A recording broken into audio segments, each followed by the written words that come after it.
그래서 일본과 여진, 이웃 국가들과 우리가 강경책과 회유책을 통해 가지고 이웃처럼 잘 지냈다는 것인데요. 일본한테는 우리가, 일본 특히 여기 이제 쓰시마 섬에서 우리나라로 넘어오면서 계속 이제 노략과 약탈을 일삼았었는데, 그래서 우리가 그럴 경우에는 이 해적들한테는 어떻게 강경책을 펼쳤냐? 자, 일본에 대한 강경책 하면 딱 떠오르는 거 뭐예요?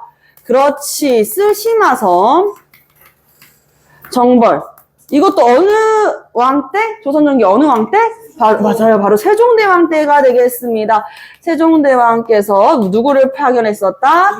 그렇지. 이종무를 파견해가지고 쓰시마 섬을 정벌하는 일본에 대한 강경책을 펼쳤었고, 계속 강경책만 펼치다 보면 우리가 싸움 날 수 있다 그랬었죠. 그래서 때로는 회유책을 펼치기도 했었다. 회유책은 어떻게 펼쳤을까요?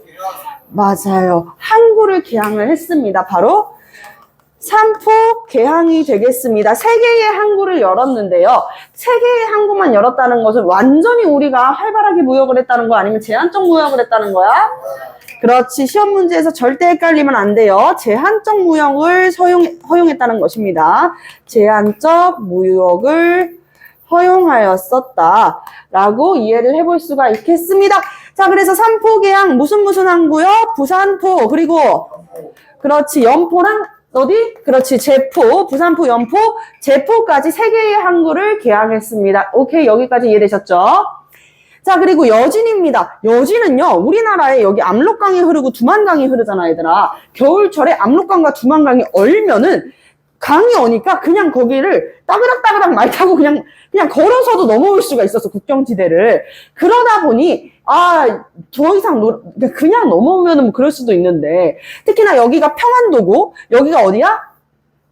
함경도죠. 그쵸? 그래서 평안도랑 함경도를 계속 넘나들면서 노략질과 노략을 일삼고, 사람들도 민가에도 막 들어가고 이러니까 어떻게 했겠어요? 강경책을 펼쳤겠죠? 여진에 대한 강경책 무엇입니까?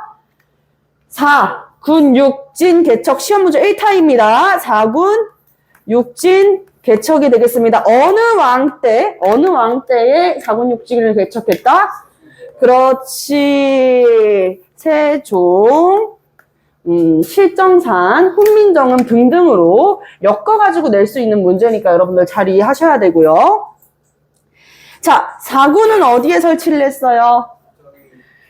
맞아요. 압록강이죠. 압록강. 누구를 보냈었죠? 어떤 장군? 최윤덕. 와. 여러분들 이렇게 가다가는 진짜 100점 우습게 맞을 수 있겠는데요. 자, 육지는 어디에 설치를 했었다? 맞아요. 백두산에 가까이 있었던 두만강이 되겠습니다. 두만강에 누구를 보냈었다? 맞아. 두만강 호랭이라고 불렀었던 인물. 잠깐만, 누구라고? 3초만 생각하고 얘기합시다. 자, 누구요?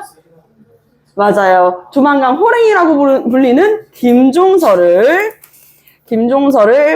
파견하였습니다. 아까 잘 얘기했어요. 뭐라고 지금 잘못 얘기했죠? 김종직이라고 이야기를 했죠. 김종직 아닙니다. 이렇게 헷갈리게 낼 수 있는 문제, 그렇게 파렴치하게 낼 수 있으니까요. 여러분들 꼭 이 점 유의해 주세요. 김종직 아니다.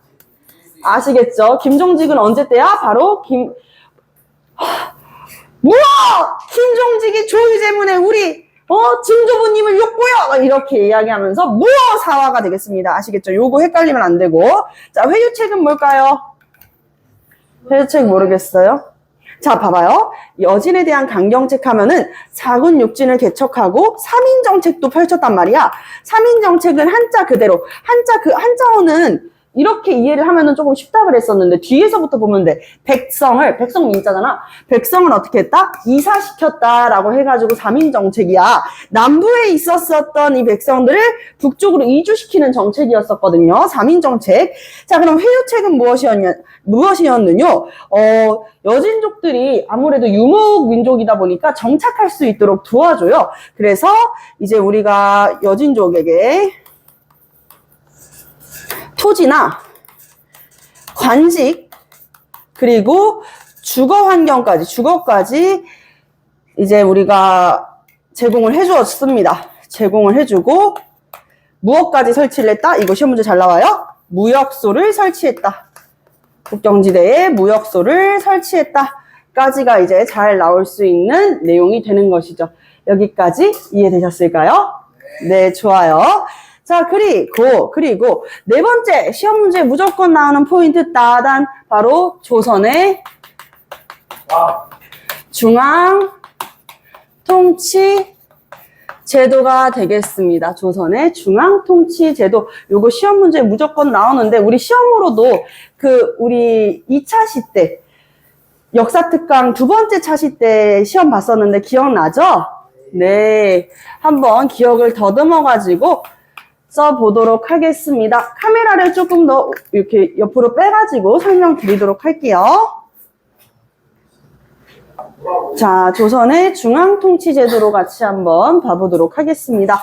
왕이 있죠. 자, 왕 옆에서 있었던 국가의 모든 일들을 총괄하는 최고의 통치기구가 있었습니다. 무엇이었을까요? 맞아요. 의정부. 아니야, 얘들아, 그렇게 웃지 마. 비변사가 조선 후기 때는 또 한때 최고의 권력기구의 역할을 했었잖아. 헷갈릴 수 있죠. 그쵸? 자, 그리고 의정부 옆에는 이제 행정부서라고 할 수 있는 육조가 있었었다. 자, 육조 오랜만에 순서대로 한번 쭉쭉쭉쭉쭉쭉 얘기해 볼까요? 네, 말씀해 보시죠. 이미 나왔네요. 이후, 예병, 형공이 되겠습니다. 아, 기가 막히네요. 뒤에는 조만 붙이면 되겠죠? 그쵸? 가끔씩 학교 시험 문제에 살짝 디테일하게 나오는 경우 있어요. 내가 생각했을 때는 작년도와 1학기 이제 기말고사를 비롯해가지고 만포중학교도 충분히 조금 디테일하게 나올 수 있거든요. 자, 2조는 뭐 하는 기구였었다? 그렇지. 나라의 능력 있고, 뛰어난 관리들을 등용하고, 그리고 교육시키는 것, 그것을 바로 인사라고 하죠. 우리 회사에 가서도, 회사에, 선생님, 차장님 저 뽑아주세요! 이런다고 해가지고 내가 입사할 수 있어요? 아니잖아요. 그래서 인사과를 거쳐가지고 우리가 채용 여부가 이제 우리한테까지 알려지게 되는데 그 인사입니다. 안녕하세요. 이 인사가 아니라는 뜻입니다. 자, 호조는요, 그렇지, 나라의 재정을 담당한다. 선생님이 여러분들한테 용돈을 주면은 주머니 어디에다가 이제 돈을 넣는다? 호주머니에다 넣는다. 호주머니. 자, 그래가지고 나라의 재정을 담당한다. 예조는요, 예의를 갖추다. 누구한테? 다른 나라 사신한테 예의를 갖춘다. 왕한테 예의를 갖추는 건 당연한 거고요. 다른 나라 사신은 왕을 대신해가지고 온 사람이기 때문에 예의를 갖춘다. 뭐예요? 오늘날의 외교. 병조는요, 병사. 그러니까 군사에 대한 것이고, 형조는요, 형법 제21조에 따라서 빵빵빵. 이거 뭐예요? 그렇지. 사법기구의 역할을 하는 것이죠. 사법입니다. 공조는 토목과 건축이 되겠습니다. 자, 그래서 6조까지 설명 끝났고요. 자, 왕 밑에서 있는 기구들을 설명을 해보자면, 네, 두 가지 기구는 왕권을 뒷받침해주는 기구입니다. 요 두 개의 기구는 뭐 하는 기구다? 그렇지, 왕권을 뒷받침해주는 기구다 라고 볼 수가 있고요. 자, 왕 바로 옆에서 왕명을 듣고 출납까지 하는 거, 그거 무슨 기구라 그랬어요? 오늘날에 약간 비서 같다 그랬죠? 그렇죠. 이을승자를 써가지고 승정원이라고 합니다. 그리고 형조에서는 사법을 담당하지만 나라의 영모를 꾀하거나 왕을 죽이려고 한다던가 나라의 큰 죄인을 처벌하는 기구는 뭐라 그랬을까요? 의금부. 맞습니다. 금만은 부관 참시에 처한다. 의금부죠. 네, 너무 구체적인 설명이죠. 금만은 부관 참시에 처한다. 하하. 네, 승정원은 왕명 출납을 담당하고요. 오늘날의 비서기구이고, 그리고 의금부는 뭐 하는 기구이다고요? 그렇지, 나라의 큰 죄인을 처벌하는 특별 사법기구가 되겠습니다. 자, 그리고 나서 여기 이 세 가지는요, 여기에 있는 요 세 가지는요, 왕권을 견제하는 역할을 합니다. 뭐 한다? 왕권 견제, 왕권을 견제하는데, 그래서 이 기구는 오늘날의 언론기구의 역할을 담당하고 있습니다. 언론기구라는 거 매우 중요하고요. 특히나 성종 때 등용됐었던 사림 세력들이 요기를 위주로 등용을 됩니다. 요기를 우리가 뭐라 부른다? 네, 삼사라고 부릅니다. 아시겠죠? 자, 삼사 무엇이 있었을까요? 사관원어, 그렇지. 사헌부 또 홍문관. 좋아요. 사관원은요, 뭐 하는 기구예요? 그렇지. 간사와 반대로 되는 거지. 왕한테 직언을 하는 것이죠. 왕에게 직언을 하는 기구고, 사헌부는 무슨 기구다? 맞아요. 사헌부는 오늘날의 검찰 기구라고 말씀드렸습니다. 즐거우세요? 웃음꽃이 피셨네요. 그쵸? 자, 사헌부는 오늘날의 검찰기구. 검찰기구에서 뭐 하는 거예요? 그렇지. 이 비리를 감찰하고 조사하는 기구입니다. 관리의 비리를 감찰하고 조사하는 기구. 그리고 홍문관은요? 제2의 집현전으로 뭐 하는 기구다? 경연을 실시하기도 하고요. 뭐 한다고요? 맞아요. 왕에게 정책 자문을 하는 기구입니다. 왕의 자문기구의 역할을 하고 경연을 담당한다 라고 볼 수도 있겠죠. 자, 그리고 그 밑에 있는 기구들, 또 다른 기구들 세 가지만 해볼 건데요. 한성부, 춘추관, 그리고 성균관이 있겠습니다.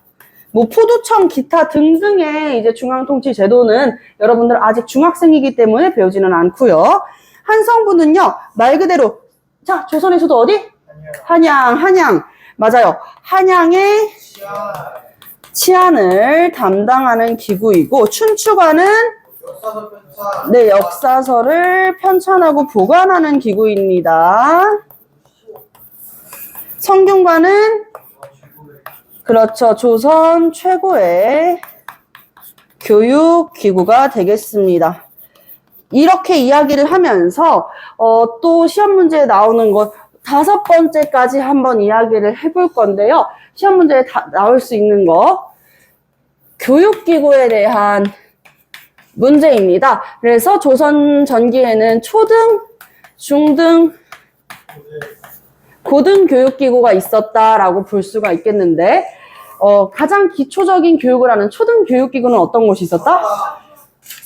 서당이 있었다 그랬죠. 하늘, 천, 땅지, 검을, 현, 노를 항 하면서 천자문을 외운다던가 항상 훈자님이 가운데에 앉아 계시고 여러분들 막 앉아가지고 이제 수업을 듣는 그런 초등교육기구 서당이 있었습니다. 중등교육기관은 두 가지로 나눠볼 수가 있겠는데요. 바로 수도 근처에 있었던 이 한양에 있었던 중등교육기구인가 그리고 지방에 있었던 교육기구로 나눠볼 수가 있어요. 한양에 있었던 중등교육기관은 무엇이었을까요?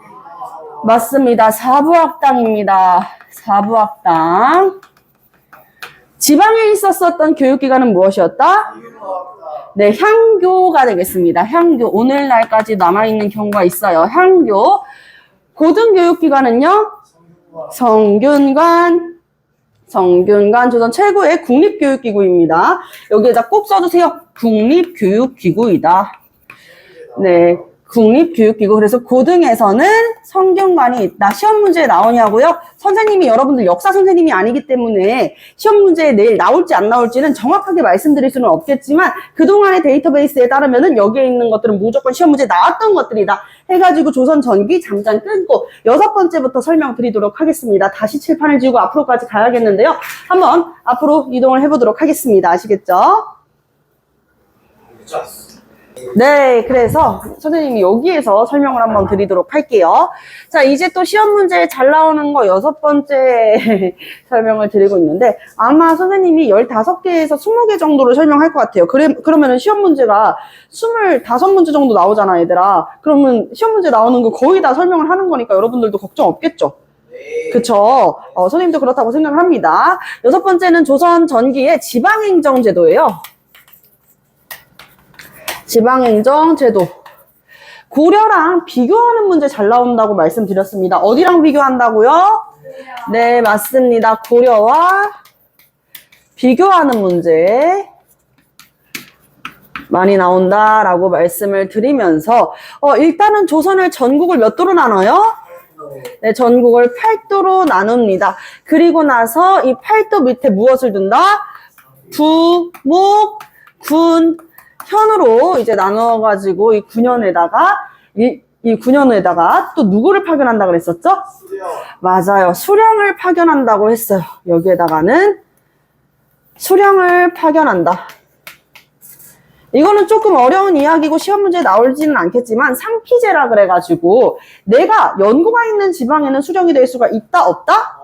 없다라고 말씀을 드려서 그럼 내가 이 지역에 대해서 잘 모를 거 아니야. 지역의 특성이라든지 마을에는 어떤 사람이 살고 있다든지 그런 걸 잘 모를 테니까 수령을 보좌하는 역할로 있는 사람이 있죠. 누구겠습니까?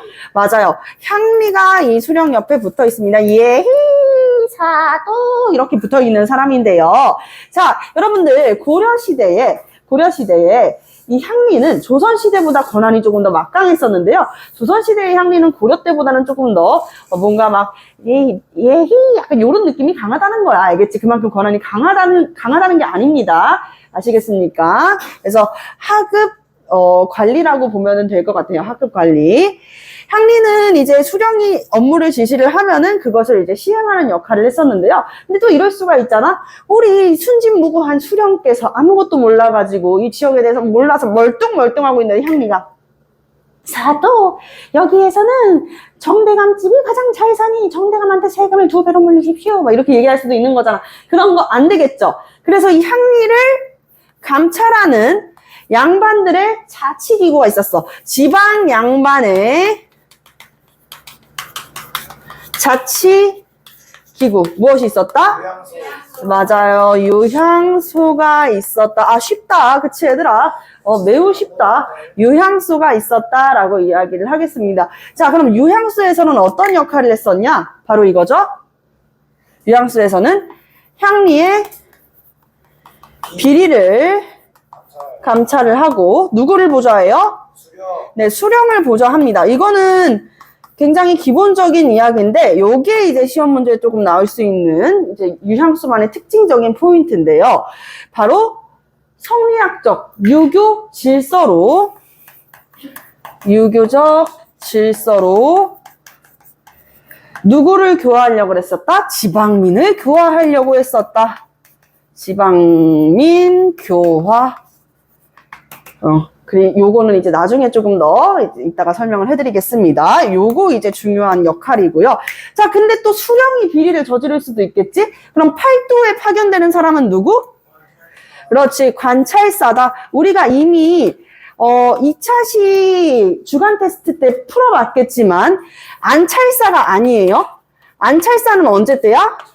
고려시대 때야. 알겠지? 그리고 시험 문제에 굉장히 잘 나오는 포인트 또 하나 짚어드리자면 군현, 고려 때는 뭐가 있었어? 특수, 행정기관. 그렇지, 행정지역이 있었는데 이 특수행정지역, 향, 부곡, 북국이라고 쓸 뻔했다. 부곡소라고 하는 지역이 있었는데 향, 부곡소 어떻게 된다? 조선에서 없어져요. 자, 조선에서는 그냥 일반 군현으로 승격이 된다. 아시겠죠? 조선에서는 특수행정구역 일반 군현으로 승격된다. 요거 시험 문제 나올 수 있는 포인트 짚어드렸습니다. 어렵지 않죠? 요 정도 쉬운 것 같은데 그쵸? 네, 요 정도 이제 나올 수가 있겠고 7번 시험 문제에 또 나오는 거 이어서 가야겠지? 살인 세력에 대한 이야기를 할 거야. 우리가 아까 왕 성종까지 했잖아요. 성종 다음에 누구야? 내가 아니라 맞아요. 연산군. 연산군 다음에 임조. 중종. 그렇지. 얘들아 봐봐. 군자로 끝나는 왕은 뒤에 뭐가 붙는다 그랬지? 반정이 붙는다 그랬었지. 그러면은 무슨 반정? 민주반정. 네, 야! 말하기 전에 3초 얘기하기를 약속했죠? 왜냐면 우리 친구가 그렇게 자꾸 이야기를 하잖아. 우리 옆에 있는 친구가 진짜 모를 수도 있는데 우리 옆에 있는 친구 입장에서는 진짜 인조 반정으로 알면 어떡해? 진짜 몰라도 써요 얘는. 민주반정. 일시정지 한 번만 눌러줄래? 네, 그래서 이 연산군 다음에는 바로 중종이 되겠습니다, 여러분. 인조 반정이 아닙니다. 자, 중종 반정 그리고 또 어떤 왕이 있었지? 중종 다음에 인종. 좋아요. 인조와 인종은 다르죠. 자, 인종 반정 재위 기간이 9개월밖에 되지 않은 굉장히 짧은 시간이었었는데요. 그리고 나서는 누구? 맞아요. 명종까지 여기 선생님이 포인트 집어넣는데 보이죠? 여기까지는 뭐가 일어나? 성종이 사림을 정계에 등용시켰잖아. 어디를 위주로? 맞아. 3, 4를 위주로 등용을 시켜 놓으니까 누구랑 자꾸 대립을 해요? 맞아. 훈구 세력이랑 대립을 하게 된단 말이야. 그래서 요 가로 때는 사화가 발생해요. 여기에서 이야기하는 사화는 뭐야? 맞아요. 선비들이 화를 당했다라고 해가지고 이제 사화가 발생하는데 사화의 순서 시험 문제 1답뿐만 아니라 고등학교 1학기 중간고사에도 무조건 나온다고 말씀을 드렸어요. 자, 연산군 때는 두 번의 사화가 일어납니다. 뭐? 갑자기요? 맞아요. 자, 무오사화와 갑자라고 쓸 뻔했네요. 무오사화와 갑자기사화, 갑자사화. 자, 무오사화는 무엇 때문에 일어났었다? 김종직의 조이세. 아, 너무 좋아요. 김종직의 조의제문. 이 김종직의 조의제문이 무엇인지 선생님이 설명했죠. 그래서 조의제문이라고 읽는 게 아니라 조의제문이라고 끊어서 읽습니다. 의제에게 조문을 보내는데 이게 왠지 어린 단종을 죽이고 실권을 차지했었던 누구를 욕하는 것 같아? 수양대군 세조를 욕하는 것 같은 거야. 그러니까 연산군 입장에서는 우리 증조부님을 욕하다니 가만둬선 안 되겠다. 뭐 김종직 우리 증조부님을 욕해? 데리고 와. 그게 바로 무오사화였다는 것이죠. 자, 그리고 갑자사화가 되겠습니다. 갑자사화는요. 누구? 연산군의 어머니였었던 패비윤씨 사건을 계기로 패비윤씨 우리 엄마를 폐위시키는데 찬성한 놈들 다 나와 했는데 누구도 있었었다? 살인뿐만 아니라 훈구 세력도 있었다는 거야. 그래가지고 연산군은 결국엔 어떻게 돼요? 네, 폐위되게 되는 것이죠. 끌어내려지고 중종이 반정에 오르게 됩니다. 자, 중종 때는 뭐가 일어나죠? 조선 최고의 개혁 정치인이 등용되는데요. 바로 앞으로 해도 뒤로 해도 이름이 똑같은 알겠어요. 네, 조광조. 네. 그래서 우리가 이 중종 때 일어났던 상황을 조광조의 기묘한 기묘사화로 기억한다 그랬었죠. 기묘사화 일어나게 된다. 기묘사화는 조광조. 자, 이 조광조는 8번째 포인트로 짚겠습니다. 조광조의 개혁정치 시험 문제 잘 나오니까요. 자, 그리고 인종 때 사화 일어난다, 일어나지 않는다. 재위기간이 짧았었기 때문에 일어나지 않고요. 명종 때는요. 대윤과 소윤 세력들이 부딪힌다. 이거 수업 너무 길게 했어가지고 여러분들 다 알고 있죠? 바로 줄여가지고 말씀드리겠습니다. 을사사화, 을신연스럽다. 을사사화, 대윤과 소윤이 부딪혔다. 근데 시험 문제는 그렇게까지 디테일하게 나오지 않습니다. 바로 외척 가문들 간의 갈등 요 정도로 나와요. 오케이? 외척 가문들 간의 갈등, 가문 간의 갈등으로 사림 세력이 화를 입는다. 여러분들이 헷갈릴 수가 있는 게, 선생님, 지금 제 베이스는, 지금 사화 순서도 잘 모르겠고 하는데, 시험 문제로 딱 맞닥뜨리게 되면은, 외척 가문의 갈등인데 사림이 왜 화를 입냐? 응, 이거 아니야? 잃어버릴 수도 있단 말이야. 알겠지, 얘들아? 여기에서 실수하면 안 돼요. 외척이라고 하면은, 대윤의 윤인과, 그리고 소윤의 윤현영이 땅땅 부딪히게 되는 사화가 되겠습니다. 자, 그리고 여기 8번, 조광조의 아주 좋아요. 개혁정치 시험 문제 무조건적으로 나올 수 있겠다라고 볼 수가 있는데요. 자, 조광조의 개혁정치 하면은 1, 2, 3에다가 선생님이 여기는 하나만 더 이야기를 할게요. 플러스로 하나만 더 기억해줬으면 좋겠는 것까지만 이렇게 플러스 찍어보도록 하겠습니다. 첫 번째, 조광조의 개혁정치. 일단은 조선은 무슨 나라라 그랬지? 성리학, 그렇지, 유교, 성리학의 나라라 그랬었잖아. 그래서 유교가 아닌 것들을 다 뭐라고 생각했어? 이단이라고 생각했다는 것이에요. 그래서 도교라 그래가지고 자연스러움을 추구하는 그런 이제 도교가 있었는데, 종교가 있었는데 하늘에다가 제사를 지냈었단 말이야. 그 제단을 뭐라 그랬었다? 하늘에다가 제사를 지내는 제단을 뭐라 그랬었다? 하늘에다가 제사를 지내는 제단을 뭐라 그랬었다? 소림사 누구야? 소격서 폐지. 네, 소격서를 폐지한다. 소격서를 폐지. 벌써 까먹었죠, 얘들아? 헷갈리면 안 된다는 거예요. 소격서라는 거, 하늘에 제사를 지내는 바로 무슨 제단? 도교의 제단이었었다. 소격서를 폐지하고 두 번째는 뭐 했다? 자, 지금 아니야, 순서대로 생각해야 하는 게 좋아요. 자, 두 번째는 지금 전개에 누가 거의 다 차지하고 있어? 훈구가 차지하고 있지. 왜? 왜? 두 번의 사활을 겪으면서 살인들 지금 다 어떻게 됐어? 대거 축출됐고, 원래 성중 전부터 전개를 장악하고 있던 게 누구 세력이니까? 훈구 세력들이니까. 그 훈구 세력들은 또 외척 가문 관계를 맺으면서 당당하게 힘을 보여주고 있었는데, 이때 이제 살인들은 인원수가 더 적었단 말이야. 그래서 살인이 더 덕망도 깊고 학칙적으로 똑똑하니까 살인을 등용시켜야 된다. 근데 과거제를 통해 가지고 우리가 뭐 할 수 있어요? 그렇지, 신하가 될 수 있었지. 근데 이 과거제 말이야, 문란해지기 시작하거든. 그래서 이거 과거제 어떡하지? 과거제 말고 따로 등용시킬 수 있는 제도가 필요하겠다 라고 생각해가지고 일종의 추천제를 만듭니다. 원래 관직이 될 수 있는 이 방법에서는 세 가지 방법이 있었잖아요. 과거제도 있고, 음서도 있고, 그리고 뭐가 있었어요? 마지막에는 천거가 있었지. 천거, 추천제. 근데 이런 것만으로는 안 되겠다. 그래서 어떻게 한다? 추천을 해가지고, 현직 관리들이 추천을 해가지고 그 사람에 대해서 간단하게 테스트를 보는 현량과를 실시한다. 현량과를 실시한다. 그래서 뛰어난 이제 살인 선비 세력들을 등용하게 된다까지 설명을 드립니다. 오케이? 네, 좋아요. 자, 세 번째는요. 이것 때문에 조광조가 중종이 조광조를 등용했다가 내치게 되는 계기가 되는데요. 미훈삭제입니다. 위훈삭제라고도 하는데 이게 공훈이라고 쓰는 선생님들도 몇 분 계세요. 자, 위조된 공훈을 삭제한다. 폐지 혹은 삭제라고 씁니다. 그래서 여기에서 화가 났었던 훈구 세력들이 조광조를 어떻게 한다?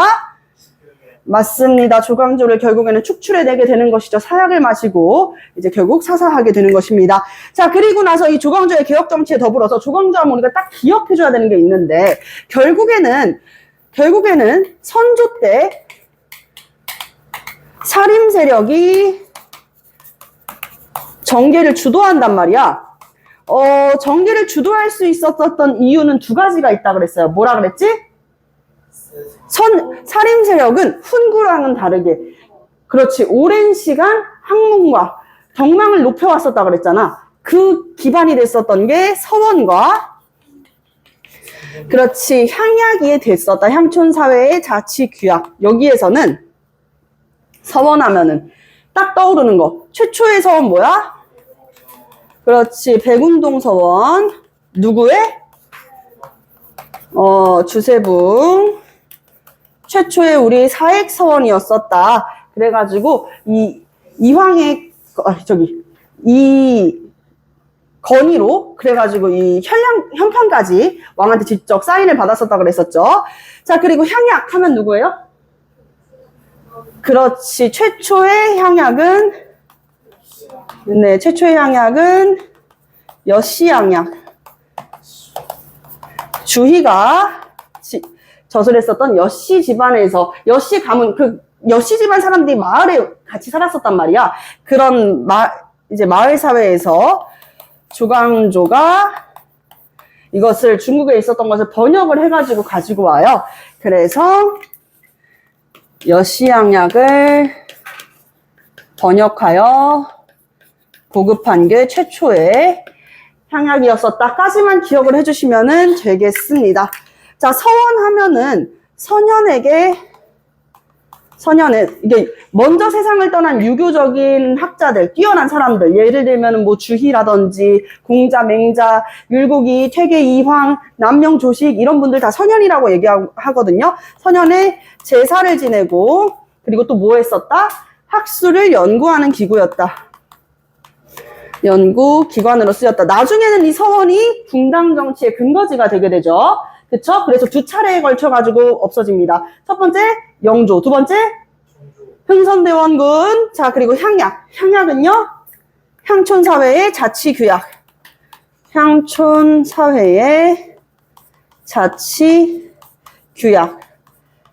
이라고 해가지고 여시향약에 있는 내용을 토대로 이야기를 하자면 일단은 뭐 서로 예로서 사귄다. 무엇이었을까요? 예속상규. 그리고 뭐 황난산율. 이런 것들, 뭐 시험 문제 안 나올 가능성이 높으니까 여기까지만 설명드릴게요. 여러분들 굉장히 좀 루즈해지고 있으니까. 자, 요런 거 이제 시험 문제 나올 수 있어. 이 두 가지의 기반을 다져서 사림이 전개를 사전후기 끝에 주도하게 된다라는 거. 자, 그리고 과거제가 되겠습니다. 일단은 시험 문제 여기에서 두 개 충분히 나올 수가 있는데 과거, 음서, 뭐랑 비교하는 걸로 많이 나올 수 있다? 고려랑 비교하는 걸로 많이 나올 수 있다. 자, 과거제도 하면은 고려시대 때는 과거제에서는 무엇이 있었다? 그렇지. 문과, 잡과, 승과가 있었고요. 여러분들 우리 1170년에 일어났었던 무신정변 기억하죠? 무과는 거의 시행되지 않았다 라는 거 알 수가 있었습니다. 자, 그러면 조선시대의 과거제는 어떠냐? 조선시대의 과거제는 문과, 무과, 그렇지, 잡과로 이루어졌으며 원래 이 과거제라는 것은 조선은 법제적으로 무슨 제도? 양천제, 양인과 천민이 있었어. 양인 이상이면 모두가 응시가 가능합니다. 응시 가능해. 하지만 문과는 실질적으로 양반의 자제만 응시를 했다. 양반의 자제들이 응시를 했다. 무과 같은 경우에는 이제 뭐 향리라든지 아니면은 이제 중인들도 같이 이제 시험을 봤고요. 잡과도 마찬가지로 일반적인 양인들도 같이 시험을 볼 수 있었습니다. 그리고 잡과에서는요, 천문을 관측하는 음양과 등이 있었었다라는 이야기. 자, 그래서 시험 문제 그래서 어떻게 나오냐고요, 선생님. 이렇게 얘기를 한다면 고려시대에 있었던 승과가 조선시대 때는 없어져요. 당연하겠지. 왜? 조선은 유교, 성리학의 나라니까 승과가 뭐 하는 거였어? 승려, 국사, 대사, 국사라고 하면 나라의 이 불교, 스승님이 되는 거야. 왕의 스승님이 되는 거야. 이런 승과는 당연히 폐지가 됐겠죠. 그리고 음서도 별표를 쳤는데 음서, 요것도 고려랑 어떻게 비교를 하냐. 음서는 고려시대 때 5품 이상의 관료면 그 관료의 자제도 이제 직급을 이어가게 되는 것이에요. 근데 이게 조선시대 때 어떻게 된다? 그렇지. 조선시대 때 2품으로 줄어든다. 2품 이상으로 축소되는 거야. 관료의 자제로 축소된다. 고려시대 때 음서제도는 5품 이상이었지만 조선시대 때는 2품으로 줄어들게 된다. 요거까지 시험 문제 나올 수 있는 내용들 9번과 10번. 여기까지 치면 사실 11번인데, 그치? 자, 요렇게까지 설명을 드리고요. 자, 그리고 이제 조선 중기까지 왔습니다. 11번 하면은 이제 나와줄 수 있는 게 무엇이냐면, 임진왜란 나와줘야겠죠? 오케이? 임진왜란 어느 왕 때예요? 네, 선조. 선조 때는 누가 정계를 주도한다? 그렇지. 사림이 정계를 주도한다. 자, 임진왜란이 왜 일어났냐? 일본이 무엇을 했다? 임진왜란의 배경. 일본이 그렇지. 전국시대를 통일했고, 전국시대 누가 통일했는지 가끔씩 좀 물어봐, 얘들아. 그래서 요거는 조금 이례적인 문제가 될 수 있으니까 선생님이 초록 색깔로 표시를 해줄게. 전국시대를 통일한 사람 누구라고? 그렇지. 도쿠가와 이에야스 아닙니다. 아시겠죠? 도요토미 히데요시. 하급무사였었던 도요토미 히데요시가 이제 통일을 하고, 이 폭발적인 에너지를 다른 나라에다가 쏟아 부으려고 했었던 거야. 그래서 조선에게 무엇을 요구했다? 네, 정면 가도를 요구했었다. 무슨 뜻이야? 명나라를 정벌하려 하는 길이니 길을 터라! 라고 얘기를 했었던 거야. 여기까지 이해됐어요? 오케이? 이해됐어요? 자, 그래서 임진왜란의 대표적인 3대 대첩 정도는 기억을 해주셔야 되는데, 임진왜란 대표하는 3대 대첩 뭐뭐 있었어? 순서대로. 네, 한산도 대첩. 대첩, 조금만 생각하고 얘기하자, 얘들아. 한산도 대첩이랑, 무란대첩, 팽주대첩, 명령대첩, 아씨, 얘들아, 잠깐만. 진정해. 자, 한산도 대첩이랑, 그리고 나서 김시민 하면은, 전주대첩, 노량, 전주대첩. 아니, 전주대첩 맞잖아요. 조금만 더 생각을 해줘. 노량대첩, 명령대첩. 거북선 쓴 거. 거북선이 한산도야. 거북선이 한산도야. 김시민, 전사했었던, 노량. 아니, 하객진 쓴 곳이 어디였죠? 평양성 탈환은 서해류성룡. 맞아, 진주대첩, 맞아요. 제가 진주대첩이라고 했잖아요. 언제? 전주대첩이라고 계속 그랬잖아. 자, 진주대첩. 그리고 또 하나, 명량대첩. 권율 장군의, 그렇지, 행주대첩. 요거 3가지 정도 기억을 해주세요. 한산도 누구? 이순신. 네, 이순신 장군, 그리고 진주대첩, 김시민 장군 전사하셨죠. 행주대첩, 권율 장군, 행주 상성에서. 자, 요렇게까지 이야기를 하고. 자, 그리고 임진왜란에서 시험 문제에 나올 수 있는 포인트는요, 바로 이것이죠. 우리가 휴전에 무엇을 했냐. 휴전에서 무엇을 했다? 그렇지. 조선에서 이 임진왜란이 일어났을 때 파죽지세로 우리가 평양성도 뚫리고 한양도 점령당하고 그 이유가 뭐였어? 우리 군대가 제대로 준비가 되어 있지 않았어. 군역의 문란으로 인해 가지고 막 군대 안 가는 사람들도 너무 많았었단 말이야. 그러다 보니까 휴전 때 어떻게 된다? 휴전 때 우리가 군대를 준비해야겠다라고 생각을 한 거야. 그래서 훈련도감이라고 하는 강력한 직업 군인들을 설치하게 되겠습니다. 훈련도감 설치를 휴전 중에 했다. 종전이 아니라는 포인트예요. 아시겠죠? 종전이 아니었었다. 자, 그리고 휴전 이후에 다시 정유재란. 그치? 정유재란 일어나게 되고, 정유재란 때 있었었던 대첩들 그냥 시험 문제에 나올 수 있는 것만 정리를 하면은, 명량이죠. 네, 명량, 그리고, 그렇죠. 마지막 이순신 장군님의, 대첩이었었죠. 노량이었습니다. 여기에서 도요토미 히데요시는 여기랑 1번, 2번, 3번 중에서 언제 사망합니까? 3번. 2번 되겠습니다. 2번. 알겠죠? 여기에서 도요토미가 사망합니다. 네, 선생님도 카메라를 조금 옮길 필요가 있을 것 같아서 카메라부터 옮기겠습니다. 자, 그래서 여기까지 정리를 해보았고요. 임진왜란 이후에 우리나라의 이 토지와 그리고 백성들도 굉장히 황폐화가 된다고 그랬죠. 토지는 황폐화가 되고 백성들은 병에 걸리거나 이제 죽게 된다고 그랬었잖아요. 자, 그리고 우리나라의 소중한 문화유산들도 이제 소실됩니다. 임진왜란 이후에 소실됐었던 대표적인 문화유산은 뭐가 있었다? 경복궁, 그리고 불국사. 자, 12번은요. 임진왜란 이후에요. 임진왜란 이후 선조가 임진왜란 당시에 책봉했었던 세자가 있었었죠. 그 세자가 누굽니까? 네, 바로 광해군이 되겠습니다. 광해군이 이제 집권을 하게 됐을 때 이때 무엇을 하게 된다? 임진왜란이 끝났잖아. 전쟁이 끝났잖아. 전쟁이 끝났기 때문에 전쟁을 수습한단 말이야. 알겠죠? 전쟁 수습을 한단 말이야. 민생 안정에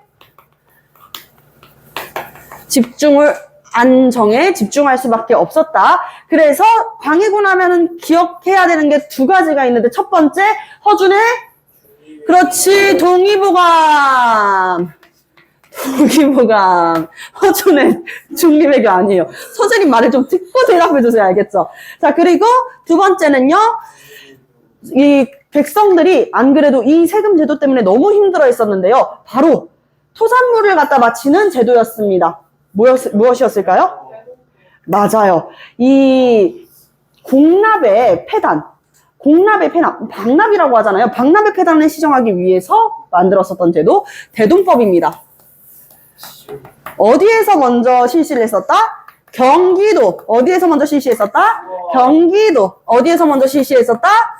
경기도. 아시겠죠?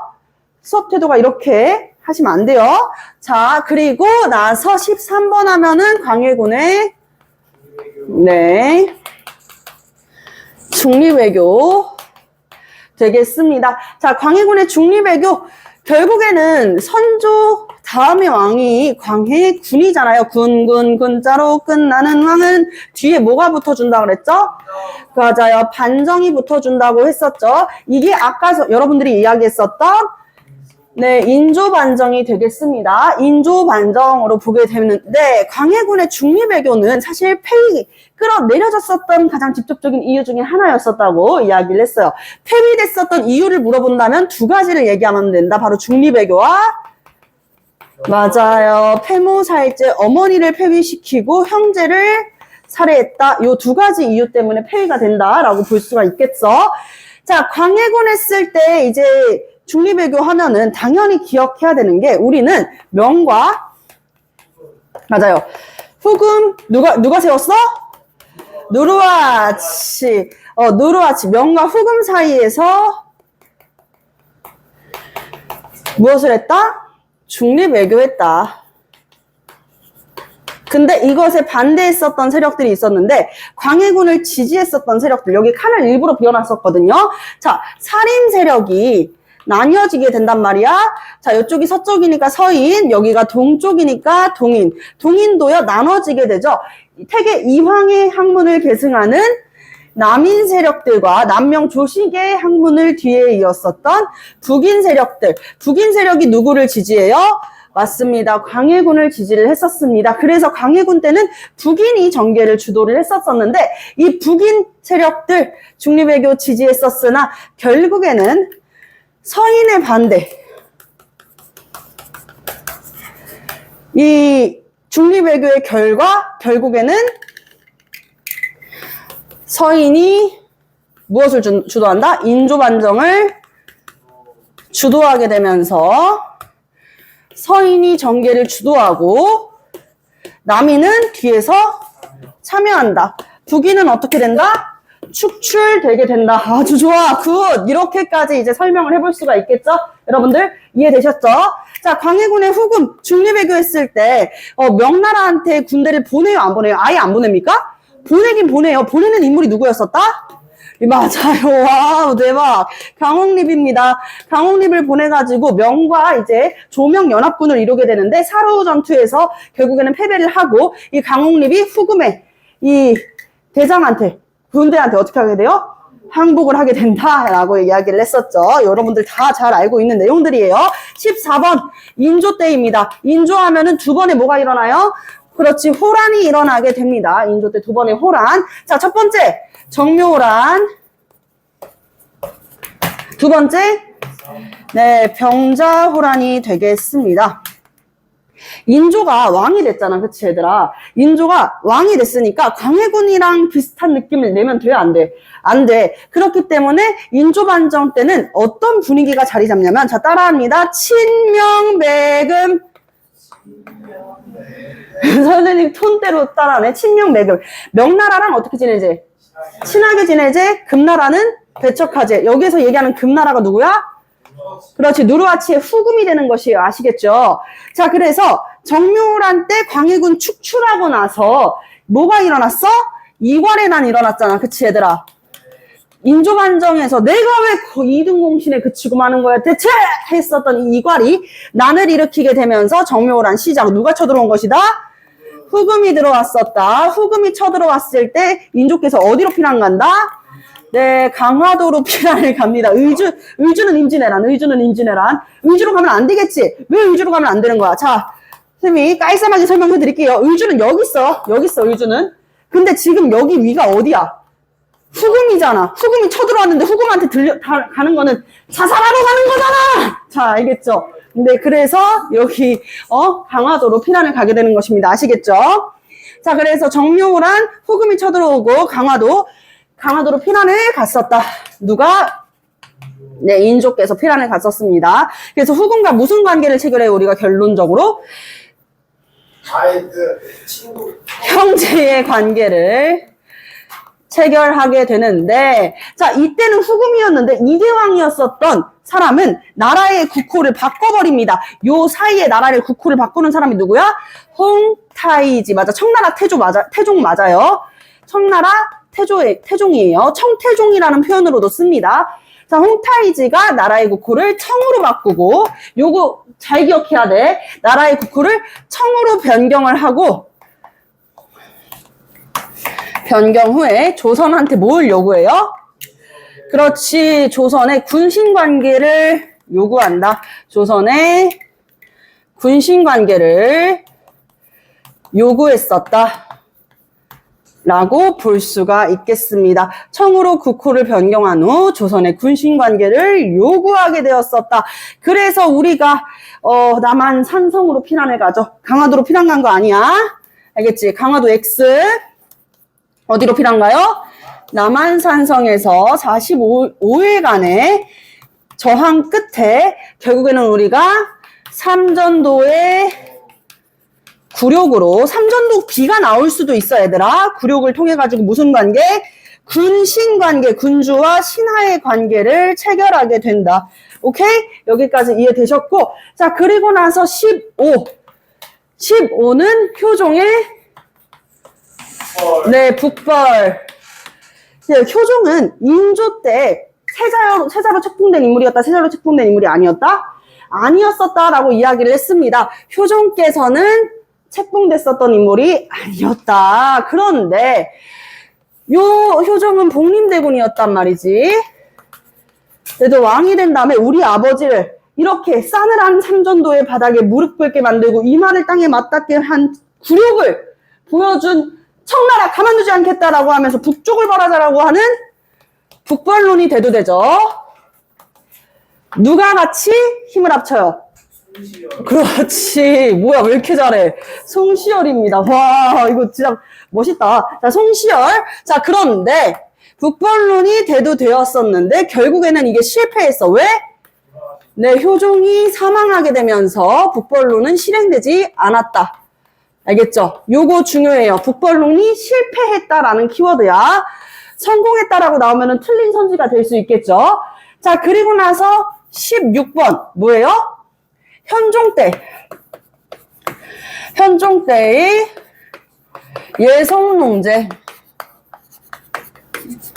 예송논쟁까지 설명을 해볼 수가 있는데, 예송논쟁은 1차 예송과 2차 예송이 있는데, 현종 때라는 것도 중요한 키워드예요. 효종 때가 아니야. 효종이 돌아가셔가지고 예송논쟁이 벌어지는 거거든. 효종의 어머니였었던 자이대비 장렬왕후 조씨가 예복을 몇 년을 입을 것인가를 가지고 누구와 싸워요? 네, 서인과 남인이 싸우게 되는 것이야. 동인은 나눠졌으니까, 알겠지? 자, 그랬는데 효종 때는 누가 이겨?